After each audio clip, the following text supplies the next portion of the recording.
मामला अब आगे के 15 दिन में बहुत जबरदस्त तरीके से अनफोल्ड होने वाला है। जी। वो इसलिए कि कांग्रेस का ऑफेंसिव अब चालू होगा, मतलब एक बड़े पैमाने पर राहुल गांधी जो बाय एंड लार्ज अभी तक कांग्रेस से दूर रहे हैं मध्य प्रदेश में, और उनका फोकस ज्यादा छत्तीसगढ़ में रहा या कुछ ऐसे इलाकों में रहा, तेलंगाना में रहा। वो पहली बार एक कांग्रेस एज ए फोर्स, जिसमें खड़के भी हैं, प्रियंका गांधी भी हैं, राहुल गांधी भी हैं, और तमाम लोग जो हैं, जो उनके स्टार कैंपेनर्स की जो लिस्ट है, वो अगर मोड में आती है, एक्शन में आती है जी, तो बहुत फर्क करेगी। फर्क ये करेगी शरद जी, एक जो चीज इंपॉर्टेंट है मध्य प्रदेश के लिए,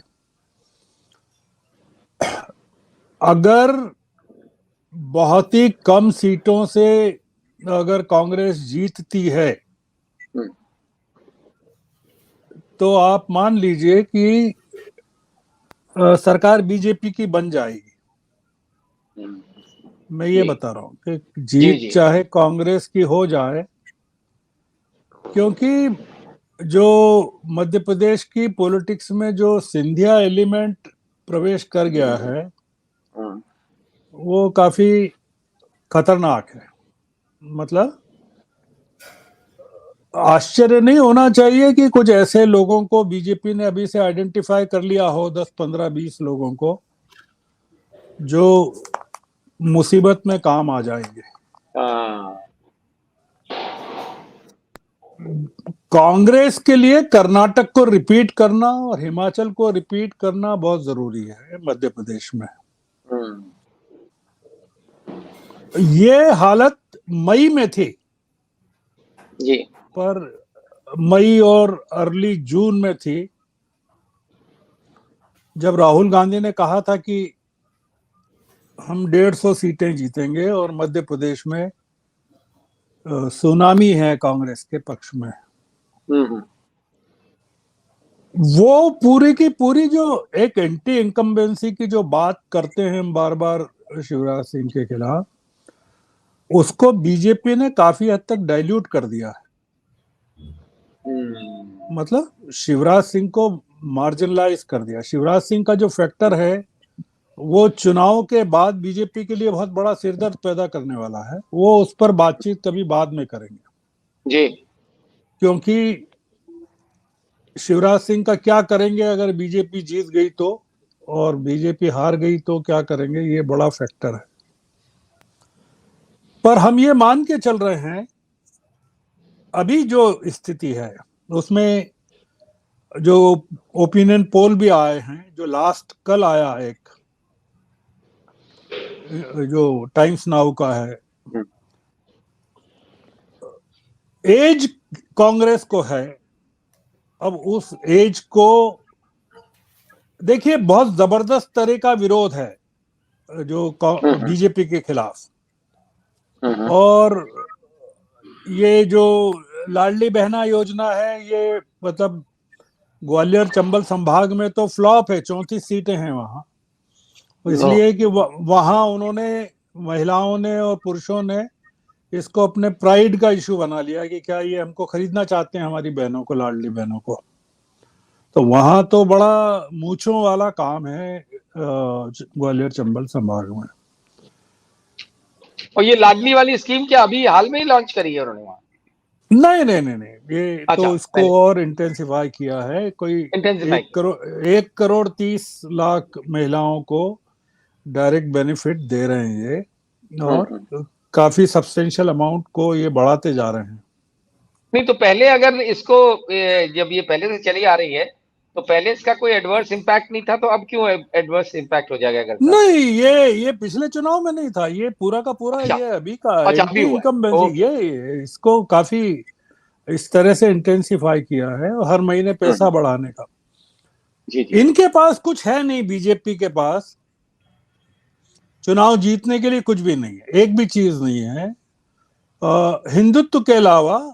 और अब ये मंदिर का इशू है जिसको ये इस्तेमाल करना चाहते हैं, नहीं। क्योंकि क्योंकि बड़े पैमाने पर ये बेसिकली मध्य प्रदेश बीजेपी का गढ़ रहा है, आरएसएस का गढ़ रहा है, तो इसलिए। पर ये जो एंटी इनकम्बेंसी है ये 3 टर्म्स की नहीं, 4 टर्म्स की है। जी। 2003 में दिग्विजय सिंह के सत्ता से जाने के बाद से अच्छा। जी जी जी।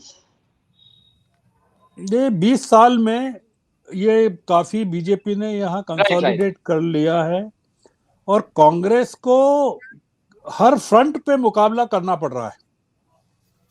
मतलब ब्यूरोक्रेसी में भी, फाइनेंस में भी, तमाम जगह पार्टी के ऑर्गेनाइजेशन में भी, क्योंकि कांग्रेस का उस तरह से यहाँ कोई ऑर्गेनाइजेशनल स्ट्रेंथ है नहीं। और सबसे बड़ी चीज ये कि जो यूपी के 14 जिले मध्य प्रदेश की बॉर्डर से लगते हैं और 9 जिले महाराष्ट्र की बॉर्डर से लगते हैं, वहां बीजेपी की हुकूमतें हैं दोनों जगह पर। और गुजरात के जिले हैं, गुजरात के तो 2 ही जिले हैं। पर ये इन लोगों ने अपनी पूरी की पूरी ताकत जो है वहां से इसको, और राजस्थान भी लगता है काफी बड़ा, पर राजस्थान में भी चुनाव है अभी चल रहे हैं। राजस्थान के 10 जिले लगते हैं, और राजस्थान की वो कांग्रेस की हुकूमत। बड़े ऑड्स के अगेंस्ट ये लोग लड़ रहे हैं कांग्रेस में। अब ये है कि इसको अगर पिछली अभी जो डिफेक्शन हुआ, सिंधिया फैक्शन, उसके बाद 125 सीटें हो गई हैं जो बीजेपी के पास। चुनाव में 109 मिली थी, अभी 125 सीटें हैं। ये बड़ा फैक्टर है कि ये मध्य प्रदेश में जो आपने कहा कि अमित शाह ने जो जितने स्टेट्स हैं इंडिया में हिंदी के बेल्ट में, बीजेपी के लिए इस समय सबसे important crucial state Madhya Pradesh है। मतलब यूपी तो अपनी जगह है, पर वहां यूपी में अमित शाह और मोदी जी की नहीं चलती है, वहां जो रिट चलती है वो उनकी योगी जी की चलती है। अच्छा, ये बड़ा इंपॉर्टेंट है इलाका मध्य प्रदेश का हर लिहाज से, कि ये पूरे के पूरे बॉर्डर स्टेट्स को इम्पैक्ट करने वाला है लोकसभा में।